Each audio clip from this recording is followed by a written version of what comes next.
नाज़रीन, जैकाबाद में रिपोर्ट करे पियो ब्यूरो चीफ वसीम इकबाल। ज़िला जैकाबाद अचो त सिंध संवारियों STP पारां एहतियाजी मुज़ाहिरो, प्रेस क्लब आॾो धरणो, महांगाई, बेरोज़गारी, बदअमनी ऐं प्रिया कुमारी जे बाज़ियाबीअ जो मुतालबो। ख़बर मूजिब सिंध तरक़ी पसंद पार्टी पारां अचो त सिंध संवारियों जे उनवान हेठि हिकु एहतिजाजी जुलूस मरकज़ी वाइस चेयरमैन जाम अब्दुल फ़त्ताह समेजो, मरकज़ी अॻवान निसार किरियो, डिविज़नल अॻवान अब्दुल रज़ाक लाशारी, ज़िले सदर अब्दुल सत्तार जागीरानी जे अॻवानीअ में कढियो। हिन मौक़े ते साहब खान चांडियो ॿिए पिणु मौजूदु हुआ।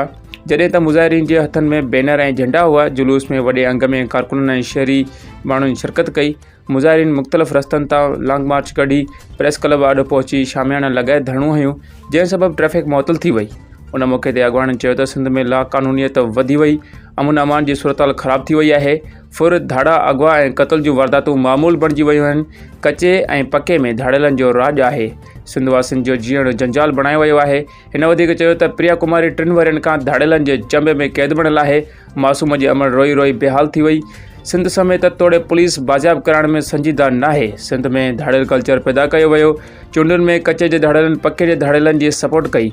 अॼु सिंध वासी उन जो लोड़ लोड़े रहिया आहिनि। हर माण्हू बदअमनीअ जे वर चढ़ी वियो आहे। हिननि वधीक चयो त मुल्क में हथरादू, गाटे टोड़, महांगाई कई वई। मज़दूर टोड़े विचोलो तबिको पेट पालण लाइ परेशान आहे।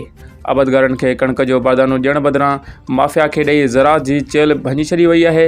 हिननि चयो त मुल्क में बेरोज़गारी सबबि नौजवान ऐं पढ़ियल लिखियल तबिको मुल्क छॾण ते मजबूर थी वियो। सिंध जे वसीलनि ते धारियुनि खे क़ाबिज़ करे सिंध नौजवान खे बेरोज़गारीअ जी पीढ़ीअ में पीसियो वञे थो। आला डिग्रियूं रखंदड़ नौजवान बेरोज़गार आहिनि। वॾेरनि ऐं मीरनि जे नाअहिल पुटनि खे कमीशन जो ड्रामो रचाए मुक़ररु कयो वञे थो। हिननि चयो त सिंध में वधंदड़ बदअमनी ख़तमु कई वञे।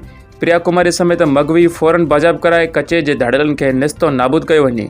सिंध वासियुनि खे बहितर रोज़गार ॾेई फैलियल बेचैनी ख़तमु कई वञे। ॿी सूरत में सिंध तरक़ी पसंद पार्टी पारां सिंध हुकूमत ख़िलाफ़ तहरीक जी अमल खे वधाइण जो ऐलान करे हुक्मराननि जो घेराव कयो वेंदो।